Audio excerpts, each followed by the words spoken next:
So, I want to welcome you all. Many of you have come a long, long way, so I'm very pleased that you could make it. Mary herself has come from Eastbourne today, so we've been coming from far and wide. Right, I'm Jean Clark, and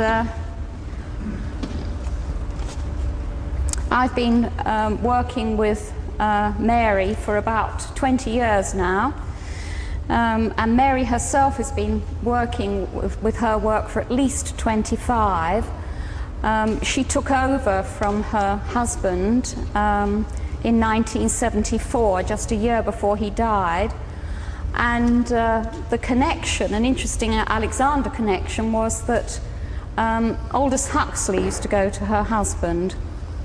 So not only was he interested in Bates' work, but he went on to be interested in the work that Mary's husband was doing.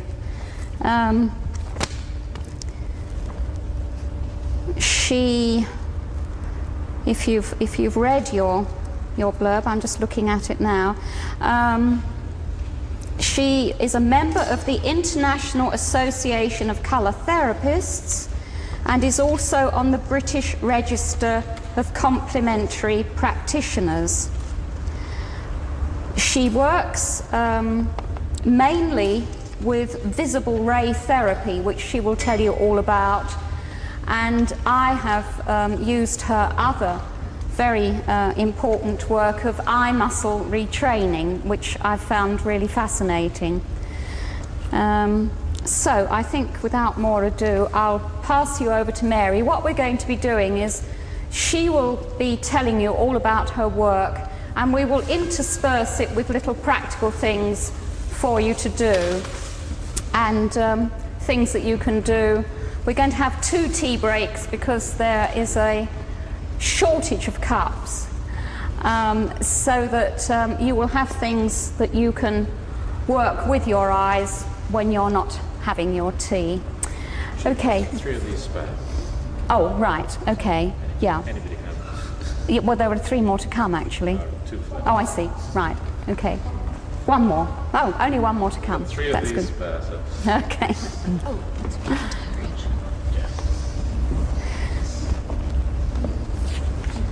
No, we got another one for the teachers in the right. Is that for Harry? Yes.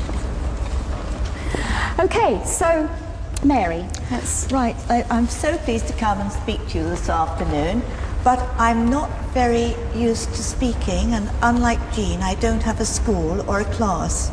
So if you can't hear me, or if I speak too quickly, would you please be nice enough to tell me?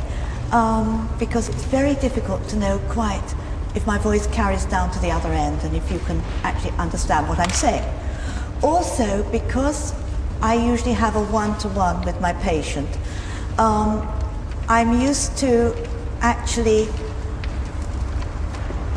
explaining details that I know my patient knows something about. So if I suddenly go off at a rate of knots and I lose you on the way, would you also please say, stop?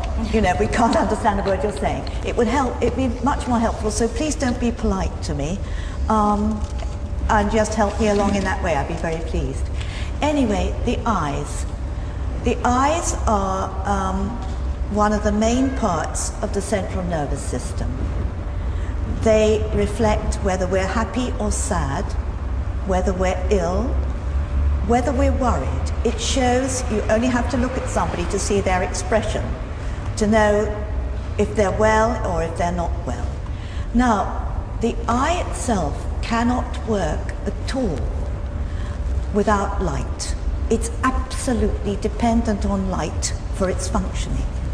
The eyes are in size less than a 10-penny piece, far less than a 10-penny piece, and in length they're only about 24 millimeters, and they live in something which is very unromantically called a bony orbit.